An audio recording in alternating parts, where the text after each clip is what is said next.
তোমরা অনেকেই একটা কথা বলো যে ভাইয়া সবকিছু ঠিকঠাক সবকিছু পারি, বাট এই কোরিনটা আসলে কেন যেন মাথা ঘুরে যায়, কেন যেন কনফিউজড হয়ে যায়। তোমার যদি এই সমস্যাটা হয়ে থাকে তাহলে ভাই আজকের এই ক্লাসটা শুধুমাত্র তোমার জন্য। আজকে আমরা আমাদের আর্থিক বিবরণী সবচেয়ে কনফিউজিং একটা টপিক কোরিন ও কোরিন সঞ্চিতি নিয়ে আলোচনা করতে যাচ্ছি। আজকের এই ক্লাসে আমরা কোরিনের যাবতীয় এ থেকে জেড পর্যন্ত সকল বেসিক একদম খতম করে দিব। সো আজকের এই ক্লাসটা এসএসসি 27 ও এসএসসি 28 ব্যাচ দুইটা ব্যাচের জন্য সমানভাবে গুরুত্বপূর্ণ। সো আর কথা বাড়াবো না, চলো ক্লাসটা শুরু করা যাক। আচ্ছা, আমাদের আজকে আলোচ্য টপিকটা কি, আমরা যেই টপিকটা ডিসকাস করব সেটা কি, সেটা হচ্ছে কোরিন ও কোরিন সঞ্চিতি। তাহলে ভাই আমাদের প্রথমেই জেনে নিতে হবে এই কোরিন জিনিসটা কি। কোরিন কি? কোরিন অনাদায়ী পাওনা একই জিনিস। কোরিন বা অনাদায়ী পাওনা এই দুটা কিন্তু ভাই একই জিনিস। তাহলে কোরিন কি? আচ্ছা দেখো, প্রথমে আমরা একদম বইয়ের ডেফিনিশন দেখো যে কোরিনটা কি। কোরিন হচ্ছে যে প্রাপ্য হিসাবে যে টাকাটা তুমি আদায় করতে পারবা না সেটা হচ্ছে কোরিন। দেনাদার বা প্রাপ্য হিসেবে যে টাকাটা তুমি আদায় করতে পারবে না বলে নিশ্চিত, সেইটাই হচ্ছে কোরিন। এখন দেখো, আমরা ব্যবসা প্রতিষ্ঠানে ভাইয়া দৈনন্দিন অসংখ্য লেনদেন বাকিতে করে থাকি, নগদ এবং বাকিতে উভয়ভাবে আমরা লেনদেন করে থাকি, তাই না? এবং অসংখ্য দেনাদারের মধ্যে আমরা কিছু দেনাদার থেকে টাকা উঠাইতে পারবো না, টাকা আনতে পারবো না, যেই টাকাটা নিশ্চিত হয়ে যাবে সেটা কি? কোরিন। তাহলে কোরিনটা কি? দেনাদারের যেই টাকাটা বা দেনাদারের যে অংশটা আদায়যোগ্য হবে না বলে নিশ্চিত, সেইটা হচ্ছে কোরিন। আমরা যদি লিখি তাহলে কি লিখতে পারি? দেনাদারের যে অংশ টুকু আদায় হবে না, আদায় হবে না বলে নিশ্চিত, বলে নিশ্চিত তাকে কোরিন বলে। এই কোরিনের আরেক নাম কি ভাইয়া? কোরিনের আরেক নাম কি? অনাদায়ী পাওনা। তাহলে আমরা কোরিনের সংজ্ঞাটা বুঝতে পারছি। তাহলে কোরিনটা কি? প্রাপ্য বা দেনাদার হিসাবে যেই টাকাটা আমি আদায় করতে পারবো না, একদম ফিক্সড, একদম শিওর হয়ে গেছি, এটা হচ্ছে কোরিন বা অনাদায়ী পাওনা। তাহলে এই কোরিনটা কি ভাইয়া? কোরিন হচ্ছে আমার এই ব্যবসা ক্ষেত্রে একটা লস। কি? একটা লস বা একটা কি ক্ষতি, এটাকে আমরা ব্যবসার ব্যয় হিসেবে কাউন্ট করি। এটা কি? ব্যবসার একটা ব্যয়। এটা কি? একটা ব্যবসার ব্যয়। মাথায় রাখবে এই কোরিনটা কি? ব্যবসার একটা ব্যয়। এই ব্যয়টা আমার বিষয়টায় বিভিন্ন পরিচালন ব্যয়তে যায়। কোন ব্যয়তে যায়? এটা মাথায় রাখতে কি? পরিচালন ব্যয়তে যায়। আর এই কোরিনটা কিন্তু ভাইয়া মাথায় রাখবে, এই কোরিনটা কিন্তু একটা নামিক হিসাব। নামিক হিসাব আমরা শিখেছিলাম। নামিক হিসাবটা কি? এই কোরিনটা কি ছিল? আমার একটা নামিক হিসাব। নামিক হিসাব বা এটাকে আমরা বলতে পারি কি? আয় বা ব্যয় জাতীয় হিসাব। ওকে, আয় বা ব্যয় জাতীয় হিসাব। তাহলে এই কোরিনের জাবেদাটা কি? এই কোরিনের জাবেদাটা কি? তাহলে আমরা যদি নরমাল একটা জাবেদা দিই, তাহলে দেখো কোরিনের একটা জাবেদা আছে। এই কোরিনের ক্ষেত্রে দুটো পদ্ধতি আছে, এটা আমরা পরে যাচ্ছি, ঠিক আছে? কোরিনের যদি নরমালি জাবেদাটা দেখো কি? কোরিন হিসাব ডেবিট, আর এটা কি? দেনাদার হিসাব ক্রেডিট। এটা একটা কোরিনের জাবেদা। এই জাবেদাটা কি ভাইয়া? এটা জানতে হবে। এই জাবেদাটা কি? এটা হচ্ছে তোমার প্রত্যক্ষ অবলম্বন, প্রত্যক্ষ অবলোপন বা সরাসরি অবলোপন পদ্ধতিতে। এটা বলে রাখলাম কারণ কি তোমাদের পদ্ধতিটা নাই, এটা মাথায় রাখতে হবে। যেটা কি? কোরিনের জাবেদা।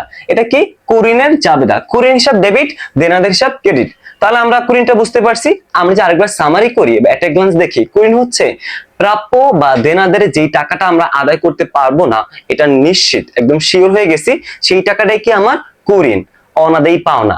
এটা একটা কি? আমার নামিক হিসাব। এটা আমার ব্যবসার একটা লস বা ক্ষতি, এবং এটা আমার পরিচালন ব্যয়তে যায়। ওকে, বুঝতে পারছি। তাহলে তাহলে দেখো এরপর আসে কি আমাদের কোরিন সঞ্চিতি। কোরিন সঞ্চিতি। তাহলে আমরা কি লিখতে পারি ভাই? এই কোরিনটা কি? আমার ব্যবসার জন্য একটা ব্যয়। কোরিন আমার ব্যবসার জন্য একটা কি? ব্যয়। কোরিন ব্যবসার জন্য কি? ব্যয়। অপরদিকে কোরিন সঞ্চিতিটা আমার কি ভাইয়া বলো তো? আমরা তো জানলাম কোরিন আমার ব্যবসার জন্য ব্যয়। অপরদিকে এই কোরিন সঞ্চিতিটা একটা বিপরীত সম্পত্তি। বিপরীত সম্পত্তি। বিপরীত সম্পত্তি এটা তোমরা হয়তো যারা মানে 9-10 তোমরা যারা আছো, এটা অনেকেই জানো না হয়তো। বিপরীত সম্পত্তি বা কন্ট্রা অ্যাসেট একই জিনিস, ইংলিশ বলে কন্ট্রা অ্যাসেট। ওকে, এই কোরিন সঞ্চিতির একটা বিপরীত সম্পদ। বিপরীত সম্পদ জিনিসটা কি? যেই জিনিসটা আমার সম্পদকে কমায় দেয়, এ হ্রাস করে, যেই জিনিসটা আমার এ হ্রাস করে, এটা কি? আমার বিপরীত সম্পত্তি বা কন্ট্রা অ্যাসেট। এটা কি? কোরিন সঞ্চিতি। তাহলে আমরা কি শিখলাম? কোরিন হচ্ছে একটা ব্যয়। কুরিন কি একটা ব্যয় এবং কুরিন সঞ্চিতিকে একটা কি বিপরীত সম্পত্তি বা কন্ট্রা অ্যাসেট। তাহলে বিপরীত সম্পত্তিটা কি? যেটা আমার সম্পদকে হ্রাস করে। তাহলে ভাইয়া এই কুরিন সঞ্চিতি আমার কোন সম্পদকে হ্রাস করতেছে বলতো? কুরিন সঞ্চিতি আমার দেনাদার বা প্রাপ্য হিসাবকে হ্রাস করতেছে। দেনাদার বা প্রাপ্য হিসাব একই জিনিস। দেনাদার বা প্রাপ্যকে হ্রাস করে বা কমিয়ে দেয়, হ্রাস করে বা কমিয়ে দেয়। বুঝতে পারছি এটা কুরিন সঞ্চিতি, কুরিন, এটা আমাদের বোঝা শেষ। তাহলে দেখো ভাইয়া, এখন আরেকটা কোশ্চেন আছে। আমরা আজকে কি কি শিখলাম? এইটুকু কি শিখলাম? কুরিন, কুরিন সঞ্চিতি এগুলো শেষ। এখন ভাই বলো তো, এই কুরিন সঞ্চিতি কেন ধার্য করা হয়? কেন? ওয়াই? এই কুরিন সঞ্চিতিটা কেন ধার্য করা হয়? কুরিন সঞ্চিতি ধার্য করা হয়, দেখো আমাদের matching concept, matching concept, matching concept এর বাংলা কি? বাংলা হচ্ছে মিলকরণ নীতি। মিলকরণ নীতি বা রক্ষণশীলতা ধারণা বা রক্ষণশীলতা ধারণা অনুযায়ী আমরা এই কুরিন সঞ্চিতিরা ধার্য করি। তাহলে আমরা মাথায় রাখতে হবে কুরিন সঞ্চিতিরা কোন প্রিন্সিপাল বেস করে ধার্য করা হয়? ম্যাচিং কনসেপ্ট মানে মিলকরণ নীতি বা রক্ষণশীলতা ধারণা অনুযায়ী কুরিন সঞ্চিতি ধার্য করা হয়। এই কুরিন সঞ্চিতিটা আমরা এই দুইটা নীতির উপর বেস করে ধার্য করি। আমরা এই নীতিতে বলা আছে যে যেই বছরে বিক্রয় হবে সেই বছরে বিক্রয়ের সম্ভাব্য ক্ষতি ওই বছরই দেখানো লাগবে। অর্থাৎ আমি এই বছর, এখানে বিক্রয় বলতে বাকিতে বিক্রয়ের কথা বলা হয়েছে, তাই না? এই বছর আমি 1 লক্ষ টাকা বাকিতে সেল করছি, 1 লক্ষ টাকা বাকিতে বিক্রয় করছি, এবং 1 লক্ষ টাকার যে সম্ভাব্য ক্ষতি, দ্যাট মিন্স কুরিন সঞ্চিতি যেটা ক্ষতি হইতে পারে, দেনাদার থেকে যে টাকাটা আমি আদায় করতে পারি এবং নাও পারে, একটা সম্ভাবনা আছে, এটা কি কুরিন সঞ্চিতি, তাই না? মানে 1 লক্ষ টাকা বাকিতে বিক্রি করছি এবং এই 1 লক্ষ টাকার সম্ভাব্য ক্ষতি আমি এই উক্ত বছরেই লিপিবদ্ধ করব, এটা কি আমার কুরিন সঞ্চিতি পদ্ধতিতে। এবং এই কুরিন সঞ্চিতি পদ্ধতি মিলকরণ নীতি বা রক্ষণশীলতা নীতি অনুযায়ী প্রস্তুত করা হয়। বুঝতে পারছি এটা? ওকে, তাহলে কুরিন সঞ্চিতিটা কি বলো? কুরিন সঞ্চিতি হচ্ছে ভাইয়া, আমরা তো বাকিতে পণ্য বিক্রয় করি, তাই না? এখন আমরা একটা বাকিতে বিক্রয়কৃত পণ্যের টাকাটা মানে দেনাদার থেকে আমরা টাকা মানে ফেরত আনতেও পারি, টাকা পেতেও পারি, নাও পেতে পারি। যদি এরকম সম্ভাবনা হয় যে দেনাদারের 1 লক্ষ টাকা বা দেনাদার 10 লক্ষ টাকার মধ্যে আমি 10% বা কিছু টাকা আদায়যোগ্য হবে না বলে একটা সম্ভাবনা আছে, এই সম্ভাবনার বিপরীতে আমি যে সঞ্চিতিটা ধার্য করব এইটাই কি ভাইয়া? এটা হচ্ছে কুরিন সঞ্চিতি। এটা কি একটা আগাম ব্যবস্থা বা ভবিষ্যৎ অ্যালাউন্স হিসেবে কাজ করে। ভবিষ্যতে এই কুরিন সঞ্চিতি তোমাকে প্রোটেক্ট করবে ক্ষতির হাত থেকে। বুঝতে পারছো? তাহলে আমরা যদি বলি, মনে করো এই বছর আমার 10 লাখ টাকা বাকিতে বিক্রয় করছি, আমি আন্দাজ করতেছি যে এই বছর আমি 1 লক্ষ টাকা আমার কুরিন হইতে পারে, এই জন্য কি আমি কুরিন সঞ্চিতির মাধ্যমে আমি 1 লক্ষ টাকা আগেই কুরিন সঞ্চিতি হিসাবে দিয়ে রাখছি, কুরিন সঞ্চিতি হিসাব দিয়ে রাখছি, ক্রেডিট করে রাখছি। তাই এটা আমাকে একটা ভবিষ্যৎ ব্যবস্থা, সঞ্চিতি, ফিউচার অ্যালাউন্স হিসেবে কাজ করে, ভবিষ্যৎ ব্যবস্থা হিসেবে, সঞ্চিতি হিসেবে। বুঝতে পারছি এটা? এই কুরিন সঞ্চিতি বোঝা গেল। তাহলে আমাদের এখন দেখতে হবে আমাদের এই কুরিন সঞ্চিতির দুইটা পদ্ধতি আছে। কয়টা পদ্ধতি ভাইয়া? আমাদের কুরিন সঞ্চিতির দুইটা পদ্ধতি আছে। এই দুইটা পদ্ধতিতে ভাইয়া এখন তোমরা এগুলো বইতে মিলাইতে পারবে না যে এগুলো তো ভাইয়া বইতে নাই, কি পড়াচ্ছেন? হ্যাঁ, এগুলো তো বেসিক, মনে করে আন্ডার কনস্ট্রাকশন কাজ, এটা তোমার বেসমেন্টের কাজ হচ্ছে এখানে। তারপর যেগুলো বলবো সেগুলো তোমরা রিলেট করতে পারবা। তাহলে আমাদের কুরিন সঞ্চিতির দুটা পদ্ধতি আছে। কয়টা? দুটি পদ্ধতি অবলম্বন করা যায়। দুটি পদ্ধতি, দুটি পদ্ধতি। কয়টা পদ্ধতি ভাইয়া বলো? দুইটা পদ্ধতি। দুইটা পদ্ধতি কি কি তাহলে বলো তো? একটা পদ্ধতি হচ্ছে, দেখো একটা পদ্ধতি হচ্ছে তোমার সরাসরি অবলোপন, সরাসরি অবলোপন বা এটাকে প্রত্যক্ষ অবলোপনও বলা হয়। সরাসরি অবলোপন বা প্রত্যক্ষ অবলোপন। আরেকটা হচ্ছে কি ভাইয়া? আরেকটাই হচ্ছে কি দেখো, সঞ্চিতি, সঞ্চিতি বা বরাদ্দ পদ্ধতি, সঞ্চিতি বা বরাদ্দ পদ্ধতি। এই দুইটা পদ্ধতিতে আমরা কুরিনটা ধার্য করি, কুরিনটা ডিটারমাইন করি, নির্ণয় করি। আমাদের এসএসসি এবং এইচএসসি তে এই সঞ্চিতি বা বরাদ্দ পদ্ধতিতে আসে, এটা তোমার জন্য মোস্ট ইম্পর্টেন্ট। আর এই সরাসরি অবলোপন বা প্রত্যক্ষ অবলোপনটা তোমার অ্যাডমিশনের জন্য আসে, এটা তোমাদের স্কিপ করলে হবে। বাট আমি যেহেতু ক্লাসটা বেসিক টু প্রো, এটা আমাদের অ্যাডভান্স কোর্সের একটা ক্লাস, সো এই জন্য কি আমি এটাও হালকা ঝাপসা দিয়ে চলে যাব। আচ্ছা, সরাসরি অবলোকন পদ্ধতিতে কখন কুরিনটা ধার্য করা হয়, সে ফর একটা প্র্যাকটিক্যাল উদাহরণ মাথায় রাখো। মনে করো আমি 2026 সালে 10 লক্ষ টাকার পণ্য বাকিতে সেল করলাম, সব মিলিয়ে অ্যানুয়ালি 2026 সালে 10 লক্ষ টাকার পণ্য বাকিতে বিক্রয় করলাম। এখন মনে করো আমি 10 লক্ষ টাকা বাকিতে পণ্য বিক্রয় করছি, মনে করো 2027 সালে যা এই দেনাদের মধ্যে থেকে আমি 1 লক্ষ টাকা আদায় করতে পারি নাই, তখন 2027 সালে গিয়ে আমি কি করব, এইটার কুরিন ধার্য করব। এইটা হচ্ছে কেমন সরাসরি অবলোকন পদ্ধতির একটা কনসেপ্ট। আর এখানে বলা হয়ে থাকে তুমি যখন দেনাদার থেকে টাকা আদায় করতে পারবে না বলে নিশ্চিত, ঠিক তখনই তুমি ডিরেক্টলি অবলোকন করে দিবা। বুঝে গেছে?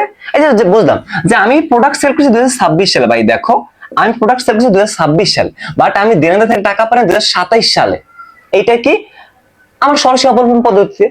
আমি 2026 সালে প্রোডাক্ট সেল করলাম, বাট আমি টাকা পাই না 2027 সালে, আমি নিশ্চিত হলাম যে আমি ওই ব্যাটার কাছ থেকে টাকাটা উদ্ধার করতে পারবো না। এটা কি তখন গিয়ে আমি এই পদ্ধতি অনুযায়ী আমি কুরিন ধার্য করব এইটা। বাট এই পদ্ধতিটাকে আমার ভাইয়া রক্ষণশীলতার ধারণা বা মিলকরণ নীতি কোনটাই সাপোর্ট করে না, কোনটাই সাপোর্ট করে না। কারণ কি আমরা রক্ষণশীলতার ধারণা বা মিলকরণ নীতি কি বলছে যে বিক্রয়ের সম্ভাব্য ক্ষতি ওই বছরই দেখাইতে হইব, যে প্রতি বছর বিক্রয়ের সম্ভাব্য ক্ষতি ওই বছরই দেখানো লাগে। আমি বিক্রয় করছি ভাইয়া 2026 সালে, বাট এই ক্ষতি আমি 2027 সালে দেখাবো। এটা কোন পদ্ধতি? সরাসরি অবলোকন বা প্রত্যক্ষ অবলোকন পদ্ধতিতে। এই পদ্ধতিতে আমার জাবেদাগুলো আমি পরে দেখাই দিচ্ছি, জাবেদাগুলো দেখো। আর এইটা এখন বলতে পারো যে ভাইয়া এটা তাহলে পদ্ধতিটা কেন আসছে, এটা তাহলে কোন প্রতিষ্ঠান ফলো করে? হ্যাঁ, কিছু কিছু প্রতিষ্ঠান ধারণা তোমার ফলো করতে পারে। যেসব প্রতিষ্ঠান তোমার কুরিনের পরিমাণ খুবই কম, একদম ভেরি লিটল, খুবই কম, সেই সব প্রতিষ্ঠান কি করতে পারে এই সরাসরি অবলোকন বা প্রত্যক্ষ অবলোকন পদ্ধতিতে কুরিন ধার্য করতে পারে। তারা কিন্তু এই নীতি মানে প্রিন্সিপাল ফলো করে না। তারা মানে যে প্রতিষ্ঠানের কুরিনের পরিমাণ খুবই কম, তারা বস্তুনিষ্ঠতা অনুযায়ী কুরিনটা সংগ্রহ করে। বুঝে গেছে? কুরিনটা কি নির্ণয় করে, বুঝতে পারছি এটা। এখন আছে আমাদের সঞ্চিতি বা বরাদ্দ পদ্ধতি। সঞ্চিতি বা বরাদ্দ পদ্ধতি, এইটা হচ্ছে আমাদের মেইন পড়া। এই সঞ্চিতি বা বরাদ্দ পদ্ধতিটা কি? আমরা যেটা শিখছি যে আমার ভবিষ্যতে দেনাদার থেকে টাকা আদায় অযোগ্য হতে পারে, এর বিপরীতে আমি যে সঞ্চিতিটা মানে তৈরি করতেছি, এটা কি সঞ্চিতি বা বরাদ্দ পদ্ধতিতে। মনে করো আমি 2025 সালে সেম ওয়েতে 10 লাখ টাকা পণ্য বিক্রয় করছি, আর আমি ভাবতেছি যে আমি 10 লাখ টাকা থেকে 50 টাকা মানে উদ্ধার করতে পারবো না, বা দেনাদার আমাকে মেরে দিবে। এটা এখন আমি কি করলাম, এই 50,000 টাকা আমি আগাম অনুমান করে, অগ্রিম অনুমান করে আমি এখনই একটা সঞ্চিতি তহবিল তৈরি করলাম। এইটা কি সঞ্চিতি বা বরাদ্দ পদ্ধতি। বুঝতে পারছি? এখন এই যে মানে দেনাদাররা টাকা কেন মারে বা টাকা আমি কেন উদ্ধার করতে পারি না, অনেক কাহিনী আছে। এর ভিতরে একটা কাহিনী তুমি দেখো, আমি তোমাকে বলি। বিভিন্ন কারণে দেনাদার থেকে মানে কুরিনগুলো সৃষ্টি হয় বিভিন্ন কারণে। এর ভিতরে একটা কারণ আছে দেনাদারের মৃত্যু। দেনাদার মানে যার কাছে বাকি দিয়ে বিক্রয় করছো ওই বেটা মারা গেছে, দেনাদারের মৃত্যু। আরেকটা কি হতে প্রতারণা, বাটপার, ঠগ। আরেকটা কি প্রতারণা। আরেকটা কি তোমার দেউলিয়া। আরেকটা কি তোমার দেউলিয়া। আরো হইতে পারে যেমন অর্থনৈতিক মন্দা। অর্থনৈতিক মন্দা, এগুলো জাস্ট মাথায় রাখবা। ওকে, এইসব কারণে তোমার কুরিনটা হয়ে থাকে, ঠিক আছে। বাট কিছু কিছু পার্সন টাকা দিবা না, মানে এলাকার হেডামালা লোকজন আছে না, যে কি করবি কর, আমি তো টাকা দিব না, এরকম পার্সন থাকে, কি প্রতারণা বা ক্ষমতা অপব্যবহার করে, এরকম পার্সন আছে। সো আমরা বললাম যে ভাইয়া আমরা দুটি পদ্ধতিতে কুরিনটাকে নির্ণয় করি বা কুরিনটাকে ধার্য করি। একটা হচ্ছে সরাসরি অবলোকন পদ্ধতি এবং আরেকটা হচ্ছে কি সঞ্চিতি বা বরাদ্দ পদ্ধতি। আর আমরা এখন দেখি সরাসরি অবলোকন পদ্ধতি। মাথায় রাখো, সরাসরি অবলোকন পদ্ধতি। সরাসরি অবলোকন পদ্ধতি, এই পদ্ধতিটা কি বলতো? এই পদ্ধতিটা হচ্ছে যখন তুমি দেনাদার থেকে টাকাটা পাবে না বলে নিশ্চিত হইছো, 2026 সালে বিক্রয় করছো, 2027 সালে যে কনফার্ম হয়েছে ভাই আমি এই 10 লাখ টাকা থেকে 1 লক্ষ টাকা পাবো না, এটা কনফার্ম হয়েছে, ঠিক তখনই আমি ডিরেক্টলি আমি কুরিনটা ধার্য করব। এখানে তোমার দুইটা জাবেদা মাথায় রাখলেই হবে। ওকে, দুইটা জাবেদা কি দেখো। এক নম্বর জাবেদা হচ্ছে তুমি যখন কুরিনটা ধার্য করবা, কুরিনটা ধার্য করবা, এই টপিকটা চাইলে অনেকে স্কিপ করতে পারো। কুরিন ধার্য করা হলে একটা জাবেদা কি দেখো, কুরিন হিসাব ডেবিট, কুরিন হিসাব ডেবিট এবং দেনাদার হিসাব দেনাদার হিসাব ক্রেডিট। ভাই অনেকে আছে যারা একটু অ্যাডভান্স লেভেলে শিখতে চায়, একটু ডিপলি শিখতে, তাদের জন্য এই পার্টটুকু আর কি। আমি যখন সঞ্চিতিতে যাব বা তোমরা যারা শিখতে না চাইতে স্কিপ করে চলে যাও, বাট ক্লাসটা ক্যান্সেল করো না কিন্তু, ঠিক আছে? এটা কিন্তু আমার এই সরাসরি অবলম্বন পদ্ধতিতে কুরিন ধার্য করা যাবে না। এন্ড সেকেন্ড ওয়ান হচ্ছে, মনে করো একটা সিনারিও চিন্তা করো যে আমি কুরিন পাবো না, আমি নিশ্চিত যে ওই বেটায় আমার 1 লক্ষ টাকা মাইরা দিছে, আমি পাইলাম না, আমি কি করলাম, তখন এই জাবেদাটা দিয়ে দিলাম, এন্ট্রি করে দিলাম। বাট আল্লাহ তাআলা ওই বেটারে হেদায়েত দিছে ভাই, আল্লাহ তাআলা বেটারে হেদায়েত দিছে, তাই না? এখন সে কিন্তু ভাই বললো, ভাই ওই সময় তো অর্থনৈতিক মন্দা ছিল, টাকা দিতে পারিনি, এখন আপনাকে আমি আমার সামর্থ্য আমরা 50 টাকা নেন ভাই। এই যে এটা কি ভাইয়া, এই যে ধার্যকৃত কুরিন যখন আমি পুনরুদ্ধার করতে পারবো বা অবলোপনকৃত কুরিন যখন আমি পুনরুদ্ধার করতে পারবো, তাহলে কি আমাদের টাইটেলটা হবে কি, কুরিন পুনরুদ্ধারে জাবেদা। কুরিন পুনরুদ্ধার মানে কি, আমি কুরিনের জাবেদা অলরেডি দিয়ে ফেলছি, তারপরে আমার কুরিনের টাকা কিছু টাকা পাইছি বা পুনরুদ্ধার করছি, এইটাই কি আমার কুরিন পুনরুদ্ধার। তাহলে এখন জাবেদাটা কি দেখো, এখন জাবেদাটা হচ্ছে এটা কি, এই পদের আন্ডারে নগদান ডেবিট, নগদ টাকা পাইছো, নগদান হিসাব ডেবিট। আর এটা কি, কুরিন পুনরুদ্ধার হিসাব ক্রেডিট, কুরিন পুনরুদ্ধার হিসাব ক্রেডিট। বুঝতে পারছি?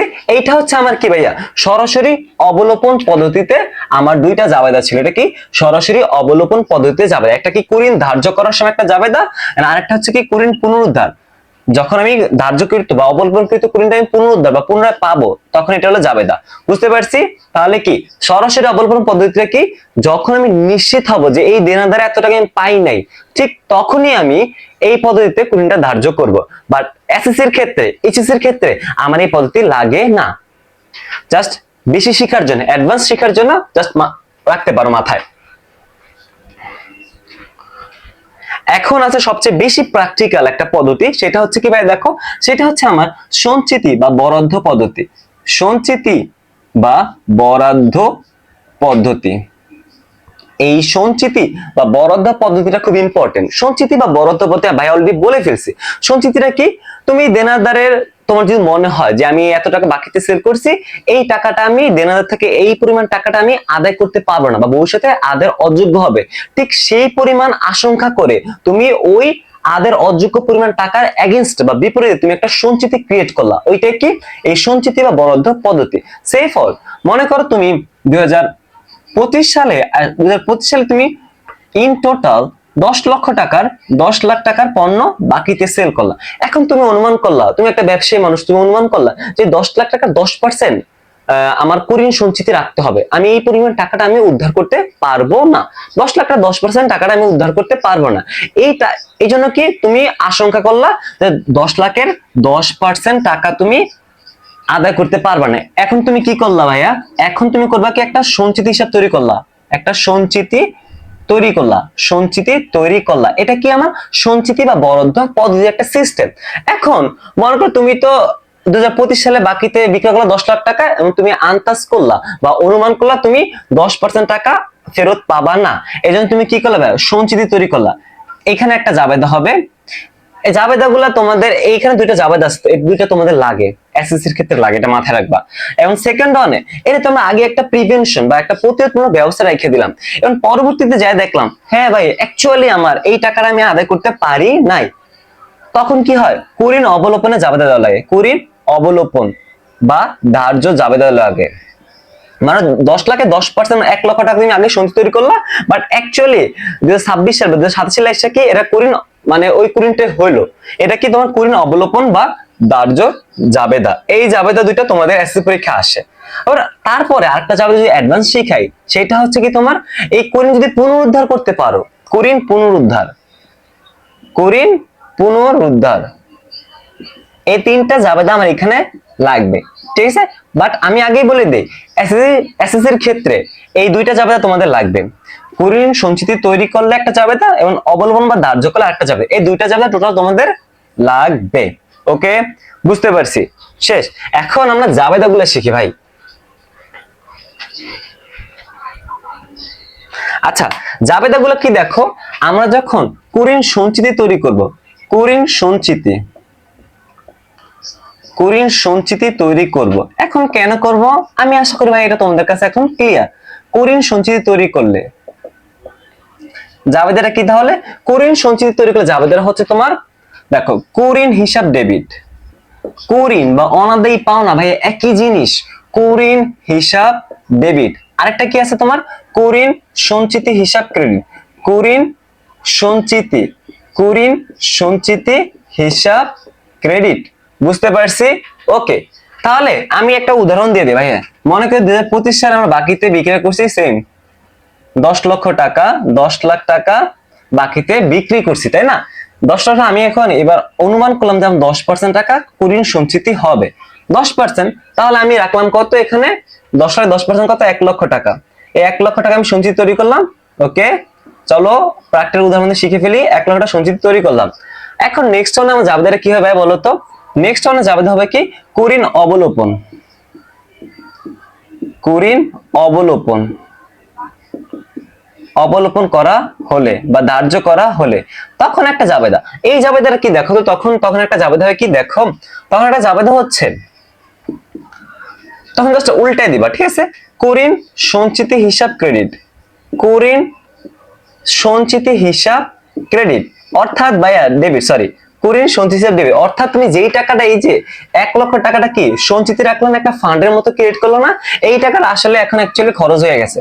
তো 1 লক্ষ টাকা কি কুরিন সঞ্চিতি হিসাব ডেবিট, রাইট? এবং সেকেন্ড ওয়ানে আমার মানে ক্রেডিট সাইডে কি হয়? প্রাপ্য হিসাবটা ক্রেডিট হবে, প্রাপ্য হিসাব ক্রেডিট। কারণ আমরা জানি কি ভাইয়া, এই কুরিন সঞ্চিতির একটা কি বিপরীত সম্পত্তি হিসাব, কন্ট্রা অ্যাসেট, এটা কি আমার সম্পত্তিকে হ্রাস করে বা কমায় দেয়। সো কমায় দিল 1 লক্ষ টাকা।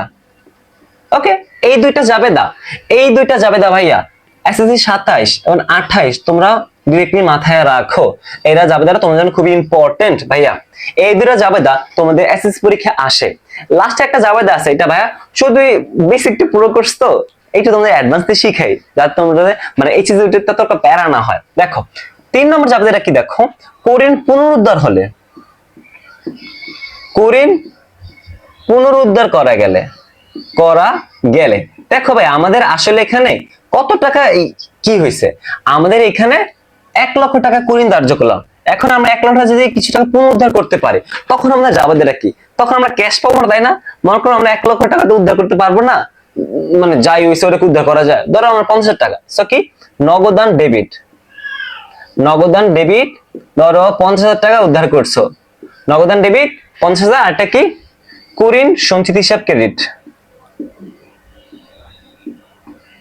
কুরিন সঞ্চিতি হিসাব এটা কি ক্রেডিট, এটা কি 50,000 টাকা। বুঝতে পারছি? ওকে, তাহলে আমরা কি শিখলাম ভাইয়া? কুরিন কি, কুরিন সঞ্চিতি কি, আমরা এই পর্যন্ত কি শিখলাম? কুরিন কি, কুরিন সঞ্চিতিটা কি, কুরিন কুরিন সঞ্চিতি কেন ধার্য করা হয়, কেন কুরিন হয়, কুরিনের দুইটা পদ্ধতি, একটা সরাসরি অবলোপন আর একটা কি সঞ্চিতি বা বরাদ্দ পদ্ধতি। বুঝতে পারছি? আর আমরা কি করলাম? এই দুইটা পদ্ধতির জাবেদা, 5টা জাবেদা ছিল, 5টা জাবেদাই ডান। ওকে, শেষ। এখন আসো উদাহরণ। ভাইয়া এইগুলো তো গেলাম একদম বেসমেন্ট কনস্ট্রাকশন কাজ গেল, বুঝছো? এখন আমরা কি করব? ফ্লোরিং এর কাজ করব। এখন আসো এসএসসি 27 এসএসসি 28 তোমরা এবার লড়ে চড়ে বসো। এখন তোমাদের পরীক্ষায় যা যা আসবে, পরীক্ষা কেমন আসে, এখন তো তোমার বেসিক জানো। অনেকে বলে যে ভাইয়া বেসিক জানি বাট অ্যান্সার করতে পারি না, প্রশ্ন বুঝি না। আমার স্টুডেন্ট এগুলো ফিল করে, বুঝছো? ওদেরকে আমি সব বেসিক পড়াই বাট কোশ্চেন ধরতে পারে না। এখন কোশ্চেন ধরার জন্য আমাদের তো কিছু শর্টকাট লাগবে, টেকনিক লাগবে, তাই না? সো ওইটা দেখো আমাদের কি কি কি আসে। তোমরা এই দেখো, এই কুরিন ও কুরিন সঞ্চিতি নিয়ে ঝামেলা হবে কোথায়? বিশদ আয় বিবরণী পরিচালন ব্যয়তে, বিশদ আয় বিবরণী, এই দুইটা নিয়ে এখানে মেইনলি ঝামেলা হয় কুরিন নিয়ে। আরেকটা ঝামেলা হচ্ছে তোমার আর্থিক অবস্থা বিবরণী চলতি সম্পদে, চলতি সম্পদ এই সেগমেন্টে ঝামেলা হয়। কারণ এই কুরিন সঞ্চিতিটা কি আমার এই দেনাদারটাকে কমায় দেয়, এই জন্য কি চলতি সম্পদের দেনাদার থেকে বাদ দেওয়া লাগে। এই দুইটা আইটেমে আমার এই কুরিন ও কুরিন সঞ্চিতিটা যাবে। বুঝতে পারছি? ক্লাসটা কেমন লাগতেছে বলো? বুঝতে পারতেছি?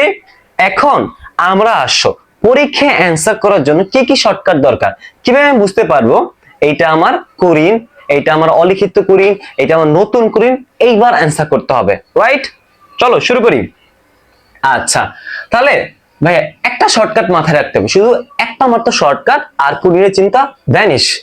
একটা শর্টকাট মাথায় রাখবা আর কুরিনের কোনো চিন্তা নাই তোমার। শর্টকাটটা কি দেখো ভাইয়া, ও এন এন ও। তোমরা যারা আমার ক্লাস বা রিলস গুলো দেখছো তারা আমি এই টেকনিকটা অলরেডি জানো, তাই না? O N N O. ভাইয়া এইটা কোনো স্বীকৃত কোনো শর্টকাট না, এটা নিজের একটা বানানো শর্টকাট। সো এটা তোমার জানো আর কি, শর্টকাট হিসেবে জানো। আবার এটা কেউ আবার স্বীকৃত মানে ছক বা শর্টকাট হিসেবে মাথায় রাখবে না। দেখো ও এন এন ও, আমরা এখানে ও মানে কি ভাইয়া? ওল্ড। এন মানে কি? নিউ। ও মানে হচ্ছে পুরাতন বা ওল্ড, এন মানে হচ্ছে নিউ বা নতুন। আমাদের এখন মাথায় রাখতে হবে কুরিন। কুরিন দুইবার হয়, দুই রকম হয় আর কি। কুরিনটা কি? একবার প্রারম্ভিক কুরিন, প্রারম্ভিক কুরিন ভাইয়া আমরা এটাকে বলি কি? পুরাতন কুরিন, পুরাতন কুরিন। আরটা হচ্ছে কি? সমাপনী কুরিন, সমাপনী কুরিন। আমরা এটাকে বলি কি? নতুন কুরিন। আমাদের ভাই শর্টকাটে কি প্রারম্ভিক সমাপনী দরকার নেই, আমরা পুরাতন কুরিন আর নতুন কুরিন শিখবো। এখন কথা হচ্ছে এই পুরাতন কুরিন কই থাকে? আমার তো এটা খোঁজা লাগবো, রাইট? পুরাতনটা কই থাকে? পুরাতন কুরিন কোথায় থাকে? পুরাতন কুরিন ভাইয়া রেওয়া মিলে থাকে। শর্টকাটে কি? বক্স থাকে, বক্সে থাকে। কই থাকে? রেওয়া মিলে থাকে। এই পুরাতন কুরিন কই থাকে? রেওয়া মিলে থাকে, রেওয়া মিলে থাকে। পুরাতন কুরিন রেওয়া মিলে থাকে। তারপর কি? এই নতুন কুরিন বা যেটা আমরা বলি সমাপনী কুরিন, এই নতুন কুরিনটা কই থাকে? নতুন কুরিন থাকে সমন্বয়তে, অ্যাডজাস্টমেন্টে, সমন্বয়তে এটা থাকে। সো এতটুকু বোঝা শেষ, তাহলে আমরা শর্টকাটটা বুঝে ফেলি, চলো। ওকে, তাহলে ও এন এন ও, দেখো তাহলে ও এন এন ও, এটা ভাইয়া নোট করতে হবে, নিজের মতো নোট করে নাও, তাহলে বুঝতে পারবো ভালো মতো। ও এন এন ও, তাহলে ও তে কি ভাইয়া? ওল্ড। এটা মানে কি? পুরাতন কুরিন। জাস্ট মাথায় রাখবা, পুরাতন কুরিন, পুরাতন কুরিন। এই ওর সাথে এই এনটা প্লাস করবা। এই এন ফর কি? এন ফর হচ্ছে নিউ, নতুন কুরিন, নতুন কুরিন। প্রথম তিনটা যোগ, মাথায় প্রথম তিনটা যোগ, শেষেরটা মাইনাস। পুরাতন কুরিন, নতুন কুরিন, নতুন কুরিন সঞ্চিতি মাইনাস পুরাতন কুরিন সঞ্চিতি, জাস্ট মাথায় রাখো। তারপর কি? এই পুরাতন কুরিন নতুন কুরিন যোগ করবা, তা আরেকটা যোগ করবা কি? নতুন কুরিন সঞ্চিতি, নতুন কুরিন সঞ্চিতি। এন্ড লাস্ট এন্ড ফাইনালি আমরা বাদ দিব কি? পুরাতন কুরিনটা বাদ দিব, পুরাতন কুরিন সঞ্চিতিটা বাদ দিব, পুরাতন কুরিন সঞ্চিতিটা বাদ দিব। ভাইয়া বুঝতেছো কিনা আমাকে জাস্ট একটু কমেন্ট সেকশনে বলো ভাইয়া প্লিজ। দেখো ও মানে কি? পুরাতন কুরিন। এন মানে কি? নতুন কুরিন। আরেকটা মানে কি? নতুন কুরিন সঞ্চিতি। লাস্টে কি? মাইনাস পুরাতন কুরিন সঞ্চিতি। এখন ভাইয়া এই শর্টকাট মুখস্থ করলাম, বাট আমি কেমনে বুঝবো যে কোনটা পুরাতন কোনটা নতুন? পুরাতন বুঝার জন্য কোথায় খুঁজবা? রিয়ামিল খুঁজবা। নতুনটা খোঁজার জন্য কোথায় খুঁজবা? সমন্বিত খুঁজবা। তারপর আবার কি বুঝতে লাগে কোনটা পুরাতন কুরিন কোনটা পুরাতন কুরিন সঞ্চিতি, কোনটা নতুন কুরিন কোনটা নতুন কুরিন সঞ্চিতি, এটা বুঝে লাগবে না? এটার জন্য একটা টেকনিক আছে, জাস্ট দেখো। এখন মাথায় রাখতে যে ভাইয়া এই পুরাতন কুরিনটা কই থাকে, কোথায় খুঁজবো? আপনি তো খুঁজতে বলেন রিয়ামিলে, এখন আমি রিয়ামিলে কোথায় খুঁজবো? এই পুরাতন কুরিনটা রিয়ামিলের ডেবিট সাইডে থাকে। কোথায় থাকে? ডেবিট সাইডে থাকে, ডেবিট সাইডে থাকে। কোথায় থাকে? পুরাতন কুইনটা রিয়ামিলের ডেবিট সাইডে থাকে। নোট ডাউন করে ফেলো এখনই। আমরা যখন উদাহরণটা করাবো না, কিছু প্র্যাকটিস আছে, 3-4টা প্র্যাকটিস করবো, তখন আরো শার্প এবং আরো ক্লিয়ার হয়ে যাবা। এই পুরাতন কুইনটা রিয়ামিলের ডেবিট সাইডে থাকে। এই নতুন কুইনটা কোথায় থাকে ভাইয়া? আমরা জানি নতুনটা থাকে সমন্বয়তে। এখন এটা চিনুন কেমনে? চিনবো কিভাবে? এখন দেখো এইটার সাথে ভাইয়া লেখা থাকে কি ভাইয়া, যে প্রাপ্য হিসাবে এরকম লেখা থাকে, বুঝছো? সমন্বয়তে প্রাপ্য হিসাবের ড্যাশ টাকা, মানে ড্যাশ টাকা মানে কি? 1000 টাকা, 2000 টাকা আদায় যোগ্য নয়, এত টাকা আদায় যোগ্য নয়, এরকম লেখা থাকে। আদায় যোগ্য নয়। আবার কি লেখা থাকে? বা প্রাপ্য হিসেবে 1000 টাকা অবলোপন করো, এরকম দেখবা। অবলোপন করো, অবলোপন করো। আবার কি লেখা থাকে? প্রাপ্য হিসেবে 1000 টাকা পাওনা আদায় হবে না, আদায় হবে না। এরকম যদি লেখা থাকে, তাহলে চোখটা বন্ধ করে এটা কি? নতুন কুরিন। এটা কি দিবা? নতুন কুরিন। এটা কি? নতুন কুরিন। এটা কি থাকে? যে প্রাপ্য হিসেবে এত টাকা আদায়যোগ্য নয়, অবলোপন করো বা পাওনা আদায় হবে না। তিনটা, আদায়যোগ্য নয়, অবলোপন করো বা পাওনা আদায় হবে না, তিনটা জিনিস মাথায় রাখো। এটা কি? নতুন কুরিনের ক্ষেত্রে। ফাইন। এখন আসি আমরা নতুন কুরিন সঞ্চিতি। ভাই এই নতুন কুরিন সঞ্চিতিটা কি? এটা আমরা কিভাবে চিনবো? এটাও সমন্বিত থাকে। এটা চেনার জন্য দেখো ভাইয়া, এখানে বলা থাকে যে অবশিষ্ট দেনাদার বা অবশিষ্ট পাওনাদারের উপর, এইটা মাথায় রাখবা যে অবশিষ্ট প্রাপ্য হিসাবের উপর অবশিষ্ট প্রাপ্য হিসাবের 10% কুরিন সঞ্চিতি ধার্য করো। 10% কুরিন সঞ্চিতি, 10% কুরিন সঞ্চিতি বা অনাদায়ী পাওনা সঞ্চিতি ধার্য করো। কুরিন সঞ্চিতি বা অনাদায়ী পাওনা সঞ্চিতি ধার্য করো। পাওনা সঞ্চিতি ধার্য করো, এটা এইভাবে থাকে, ধার্য করো। ওকে, কুরিন সঞ্চিতি আর অনাদায়ী পাওনা সঞ্চিতি একই জিনিস। সো আমরা তিনটা শিখা শেষ। এখন লাস্ট টাইম কি আমাদের পুরাতন কুরিন সঞ্চিতি। তাহলে ভাই পুরাতন কুরিন সঞ্চিতি আপনি বলছেন কোথায় থাকে? রিয়া মিলে থাকে। তাহলে রিয়া মিলে কই থাকে ভাই? এইটা সিম্পলি রিয়া মিলের ডেবিট সাইডে খুঁজবা। রিয়া মিলের ক্রেডিট সাইডে, রিয়া মিলের ক্রেডিট সাইডে। ওকে, শেষ। তাহলে আমাদের শর্টকাটটা ছিল কি? ও ও এন এন ও, প্রথম তিনটা যোগ করব, লাস্টটা মাইনাস করব। এই ও ফর পুরাতন কুরিন, এই পুরাতন কুরিন কোথায় থাকে? রিয়া মিলের ডেবিট সাইডে থাকে। এন টা যোগ করব, এন ফর কি? নতুন কুরিন। নতুন কুরিনে কিভাবে চিনবো? এটা সমানুপাতে থাকে এবং এটা লেখা থাকে যে প্রাপ্য হিসেবে এত টাকা আদায়যোগ্য নয়, অবলোপন করো বা পাওনা আদায় হবে না, এই তিনটা জিনিস থাকে। আরটা কি? নতুন কুরিন সঞ্চিতি। এখানে কেমন থাকে? যে এখন থাকে যে অবশিষ্ট প্রাপ্য হিসাব বা অবশিষ্ট দেনাদারের উপর 10%, 15%, 8% এরকম একটা ড্যাশ সঞ্চিতি ধার্য করে, এটা কি? নতুন কুরিন সঞ্চিতি। আর মাইনাস কি? পুরাতন কুরিন সঞ্চিতি। এই পুরাতন কুরিন সঞ্চিতি কোথায় খুঁজবা? রিয়া মিলের ক্রেডিট সাইডে। বুঝতে পারছি। এটা ছিল কি আমাদের শর্টকাট। এখন আমরা কি করবো ভাইয়া? এখন আমরা কিছু প্র্যাকটিস করব। প্র্যাকটিস না করলে বুঝতে পারবো না, রাইট? কুইন কি বুঝা গেছে ভাইয়া? প্রথমে ভাই কি করলাম? একদম বেসমেন্ট ক্লিয়ার করলাম, অ্যাডভান্স থেকে, বেসিক থেকে অ্যাডভান্স পর্যন্ত। এবং আমরা ক্লিয়ার করতেছি আমাদের এসএসসি পরীক্ষার বাচ্চারা, তোমরা ভাইয়ারা কিভাবে অ্যান্সার করতে পারবা এটা নিয়ে আমি খাতায় কিছু নোট করে রাখছি। এখন এগুলো আমরা প্র্যাকটিস করব। প্র্যাকটিস করতে হবে, আদারওয়াইজ বুঝবা কেমনে? আমি এখন ধরে ধরে বুঝিয়ে দেবো যে ভাই এইটা এরকম এরকম। ঠিক আছে, চলো। আমাদের প্রথম প্র্যাকটিসটা হচ্ছে এইটা ভাইয়া। এতক্ষণ কোশ্চেন শোনা হলো, আমাদের প্রথম প্র্যাকটিসটা হচ্ছে এইটা। দেনাদারের 45,000 টাকা, বাকিতে বিক্রয় 5,000 টাকা যা হিসাবভুক্ত হয়নি এবং 5% কুরিন ও সন্দেহজনক দেনা সঞ্চিতি ধার্য করো। এখন মাথায় রাখো ভাইয়া, কোনটা আমাদের সেগমেন্ট? কটা? দুইটা। একটা যাবে বিশদতার বিবরণীতে, একটা যাবে আর্থিক অবস্থার বিবরণীতে। এখন দেখো বিশদতার বিবরণীতে কত টাকা হবে, কারণ আর্থিক অবস্থা বিবরণীর চলতি সম্পদে কত টাকা যাবে? বিশদ আয় বিবরণী। এখানে কি হবে আমাদের? আর্থিক অবস্থার বিবরণী। আর্থিক অবস্থার বিবরণী। চলো আমরা এখন শুরু করি। আমরা এইখানে বলছিলাম কি ভাইয়া? এইখানে শর্টকাট হচ্ছে ও এন এন ও।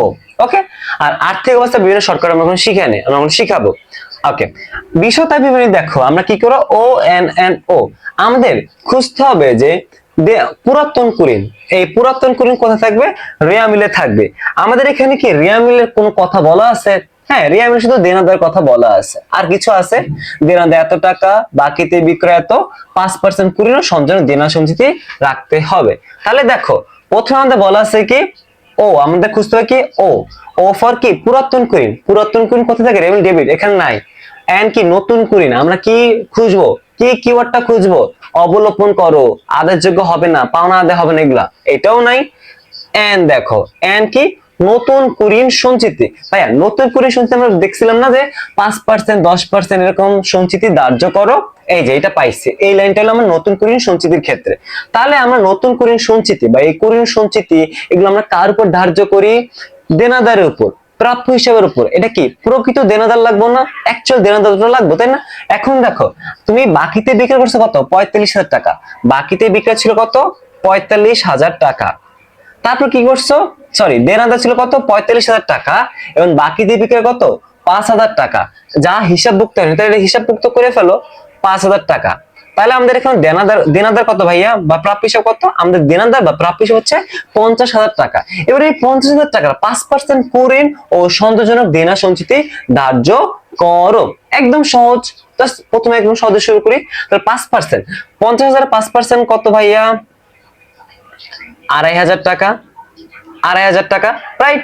এই 2,500 টাকা আমার নতুন কুরিন সঞ্চিতি। ঠিক আছে, তাহলে আমার বিশদতার বিবরণীতে কোনো প্যারাই নেই ভাই। আমার বিশদতার বিবরণী যাবে কত?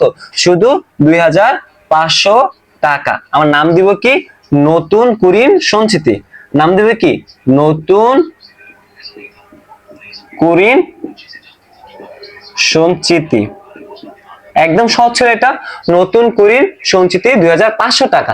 এখন ভাই দেখো আর্থিক অবস্থা বিবরণী সেগমেন্টটা কি? আর্থিক অবস্থা বিবরণীতে কি হয় যে দেনাদারকে বা প্রাপ্য হিসাবকে কুরিন সঞ্চিতি বা সঞ্চিতি হিসাবটা কমায় দেয়, তাই না? এটা কি বিপরীত সম্পত্তি হিসাব। এই জন্য দেখো আমরা দেনাদার থেকে সকল প্রকার নতুন কুরিনটা বাদ দিব। দেখো আমরা কি করি, নরমালি প্রকৃত দেনাটা বের করি। প্রকৃত দেনাদার কিভাবে বের করি? দেনাদার বা প্রাপ্য হিসাব, রাইট? এই দেনাদার বা প্রাপ্যর সাথে আমরা যোগ করি কি? অলিখিত বিক্রয়। অলিখিত বিক্রয়, অলিখিত বিক্রয়।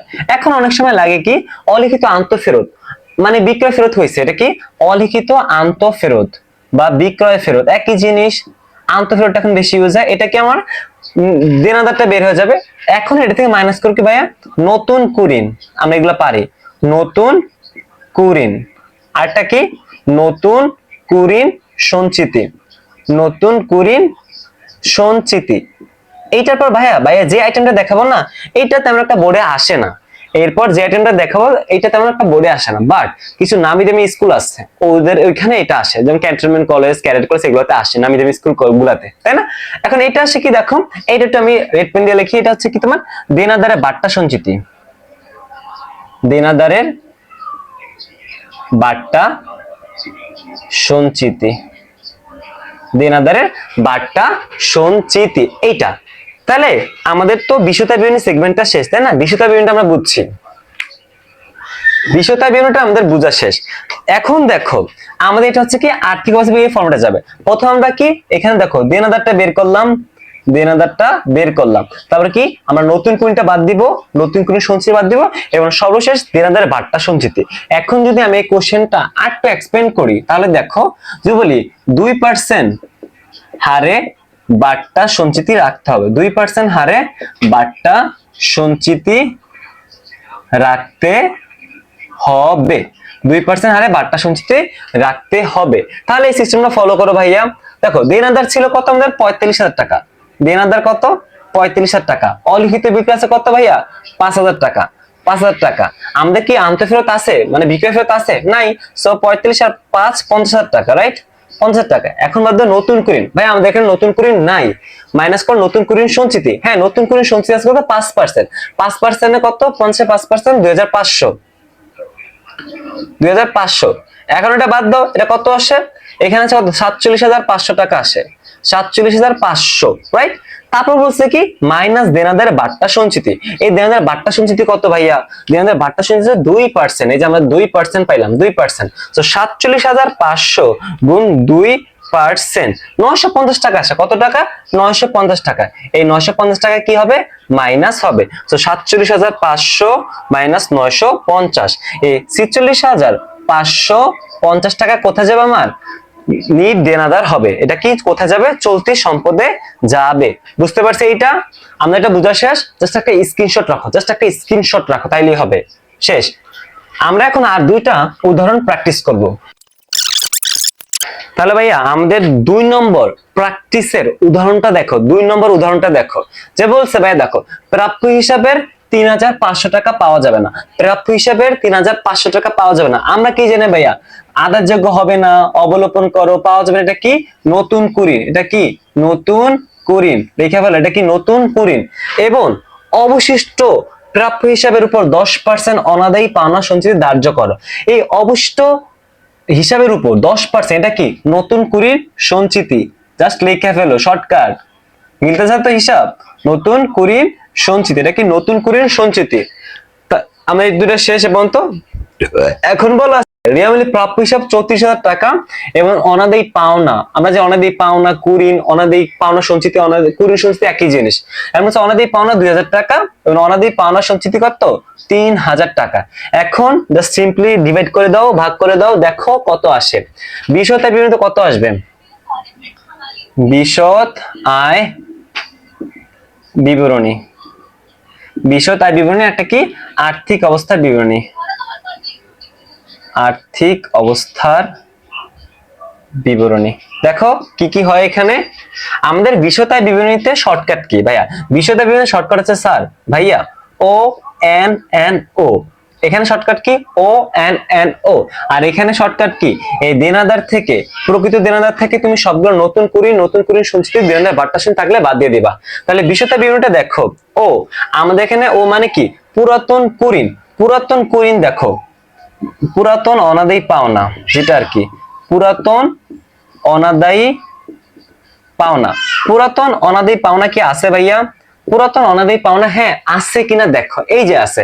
আমরা বলছি পুরাতন অনাদায়ী পাওনা কোথায় থাকবে? ডেবিট সাইডে থাকবে। এখানে ডেবিট সাইড বলা নেই, বাট বলা আছে কি অনাদায়ী পাওনা, ডিরেক্টলি বলে আছে অনাদায়ী পাওনা, অনাদায়ী পাওনা সঞ্চিতি এত টাকা।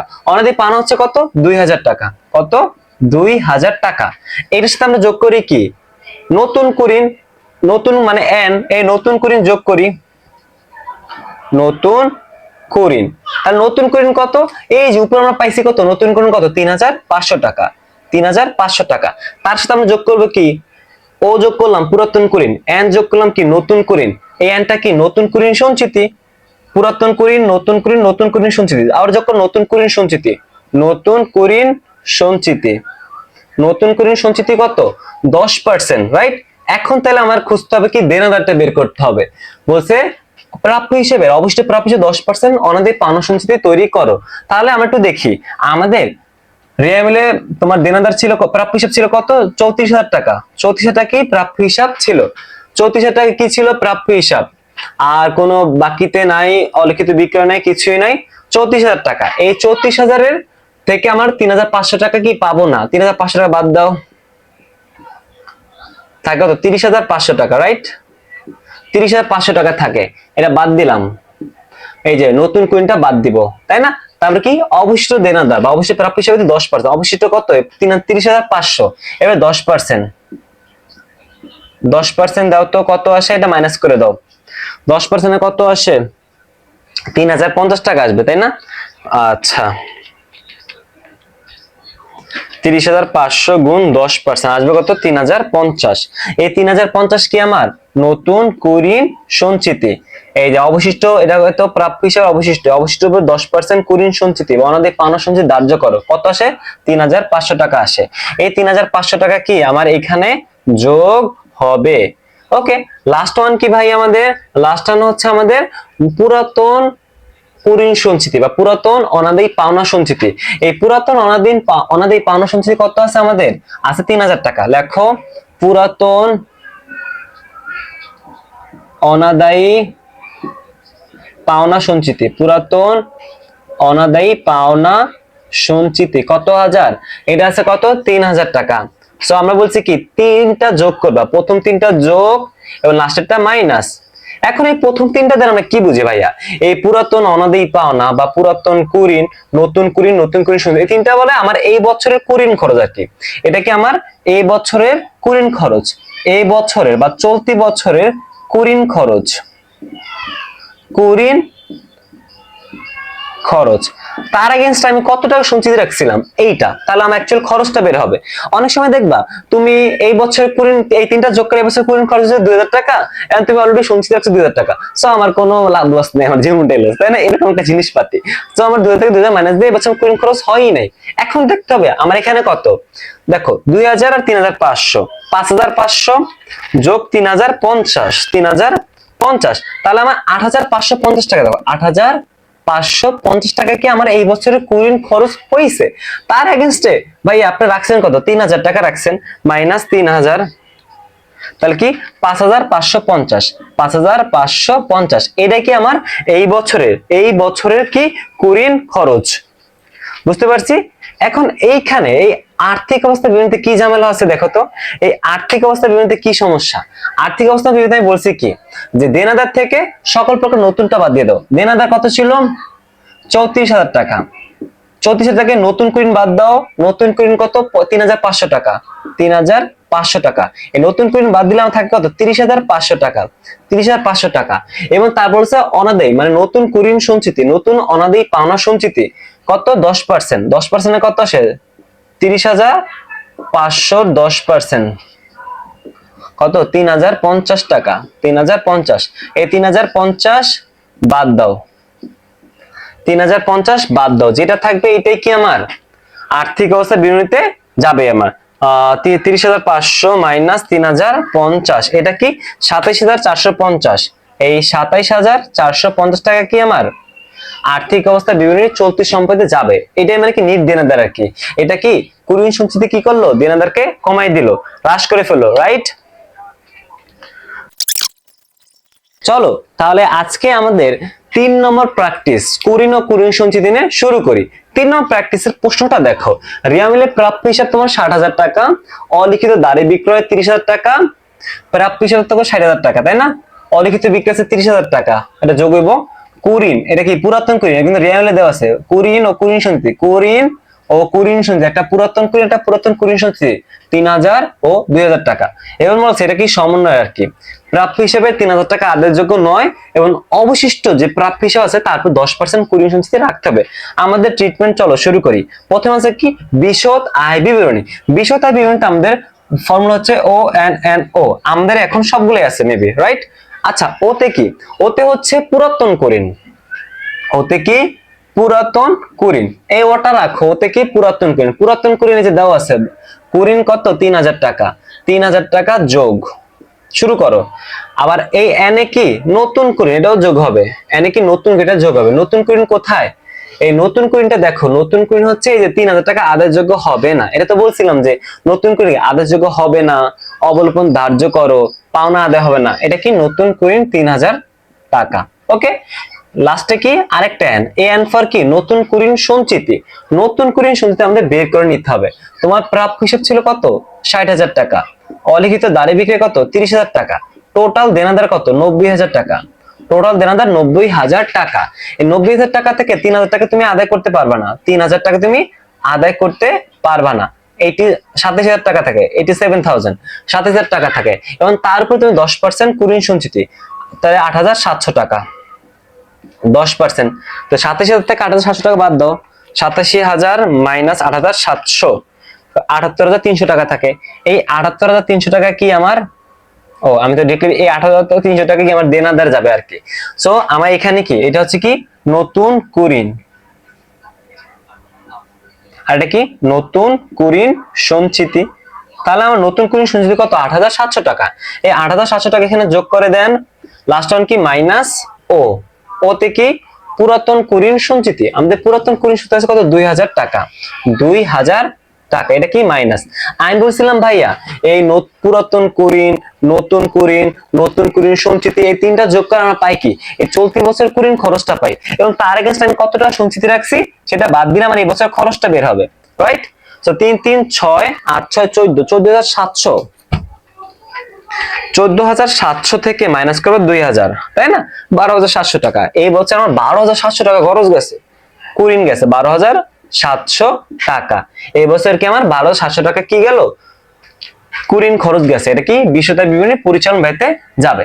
এখন আর্থিক অবস্থা বিবরণী অলরেডি আমাদের করা শেষ। দেখো আমরা আর্থিক অবস্থা বিবরণী কি প্রথমে এই যে আমরা বের করলাম কি প্রকৃত দেনাদার, মানে নিট দেনাদারটা কত 60,000 আর 30,000, এটা হচ্ছে আমার এই বছরের দেনাদার। প্রাপ্য হিসাব 90,000 টাকা, 90,000 টাকা আমরা নতুন গুলো বাদ দিলাম, নতুন কুরিন কত 3,000 টাকা, থাকা হতো 27,000 টাকা থাকে, 27,000 টাকা, তার থেকে বাদ দিলাম 10% কুরিন সঞ্চিতি, 8,300 টাকা। এটা কি আমাদের আর্থিক অবস্থা বিবরণীতে চলতি সম্পদে যাবে। সো ভাইয়া আজকের ক্লাসটা কেমন লাগলো বলো তো তোমরা, আজকের ক্লাসটা কেমন লাগলো? আজকে আমরা একদম ভাইয়া কি কি শিখাইছি জাস্ট বলি। কুরিন আলোচনা করলাম, কুরিন সঞ্চিতি আলোচনা করলাম, কুরিন সঞ্চিতি কেন ধরা হয়, কেন কুরিন হয়, কুরিনের দুটা পদ্ধতি, জাবেদা, উদাহরণ, shortcut, everything is fine, everything is মানে শিট, মানে এভরিথিং সবকিছু শেষ আমাদের আর কি, তাই না? সো আমরা সকল কিছু আলোচনা করছি।